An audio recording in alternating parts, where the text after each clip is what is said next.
എന്നല്ല, ആരാ മനസ്സിലായില്ല? കാർത്തുമ്പി. ആരും കാറ് തുപ്പിയൊന്നുമില്ല. എന്റെ പേരാ ഞാൻ പറഞ്ഞത്, കാർത്തുമ്പിന്ന്. നിന്റെ പേര് ഊരുമെന്ന് എനിക്കറിയണ്ട. എന്തിനാ വണ്ടി കയറിയിരിക്കുന്നതാ ചോദിച്ചത്? എന്നോട് കേറിയിരുന്നോളം പറഞ്ഞു. ആര്? ഒരു കിളവൻ.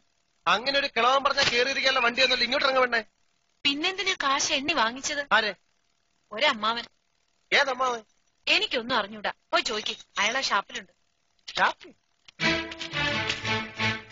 വരുന്നു, അങ്ങോട്ട് ചോദിച്ചോളൂ. എന്താ ചോദിക്കണമെന്ന് വെച്ചാ. അമ്മാവാ, ഇയാൾ എന്തൊക്കെയോ പറയുന്നു. മര്യാദയ്ക്ക് സംസാരിച്ച ചവിട്ടേന്റെ. ഇയാളാണോ ഈ പെണ്ണിന്റെ കാശ് വാങ്ങിയത്?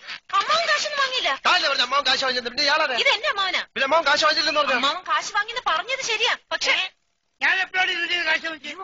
അമ്മാവൻ കാശ് വാങ്ങിന്നല്ല ഞാൻ പറഞ്ഞത്. പറഞ്ഞു അമ്മാവൻ കാശ് വാങ്ങിച്ചെന്ന് പറഞ്ഞു. എന്റെ അമ്മാവൻ കാശ് വാങ്ങിന്നല്ല ഞാൻ കാശ് വാങ്ങിച്ചേ. ുണച്ചിനെങ്ങാനും പറഞ്ഞാലുണ്ടല്ലോ. പിന്നെ നുണ പറയുന്നതിന് എന്ത് വിളിക്കണം? സത്യമാമെന്ന് വിളിക്കണം.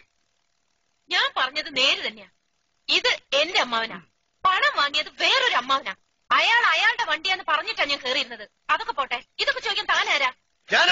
താനാരാണെന്ന് തനിക്കറിയാമേലെങ്കിൽ താൻ എന്നോട് ചോദിക്ക് താൻ ആരാണെന്ന്. തനിക്ക് ഞാൻ പറഞ്ഞു തരാം താൻ ആരാണ്. അമ്മാവാ, എന്നിട്ട് ഞാൻ ആരാണെന്ന് എനിക്കറിയാമോ താൻ എന്നോട് ചോദിക്ക്. അപ്പൊ തനിക്ക് ഞാൻ പറഞ്ഞു തരാം താൻ ആരാണെന്ന്. അമ്മാവാ, കള്ളു കുടിച്ചിട്ട് ഒരു തോന്നിവാസം പറയരുത്. നിങ്ങളുടെ കൂടെ വന്ന് എന്നെ വേണം പറയാൻ. എന്താ എന്താ ഇവിടെ പ്രശ്നം?